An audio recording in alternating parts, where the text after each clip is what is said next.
Good evening, সবাই কেমন আছো? আশা করি সবাই ভালো আছো, সুস্থ আছো।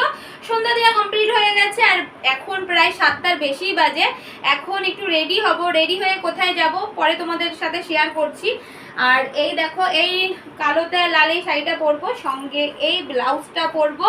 তাহলে চলো সুন্দর করে শাড়িটা পরে এসে তোমাদের সঙ্গে দেখা হচ্ছে। এই যে শাড়ি পরা কমপ্লিট হয়ে গেছে, এবার মুখটুকু করবো, ব্যাস তারপরেই হয়ে যাবে। তো চলো পুরো ফাইনাল ভাবে পুরোপুরি রেডি হয়ে তোমাদের সাথে দেখা হচ্ছে। এই দেখো পুরোপুরি ভাবে রেডি হয়ে নিয়েছি, তাহলে এখন চলো যাওয়া যাক। তোমাদেরকে তো বলাই হয়নি কোথায় যাচ্ছি। যাচ্ছি হলো বান্ধবীর বাড়িতে, শিব পুজো হয়েছে আর কি, সেখানে ইনভাইট রয়েছে, তো সেখানেই যাবো। আর আমাকে কেমন লাগছে অবশ্যই কমেন্ট করে জানাও। তাড়াহুড়ো করে রেডি হয়েছি, মানে তাড়াহুড়ো করে রেডি হয়েছি। তাহলে চলো।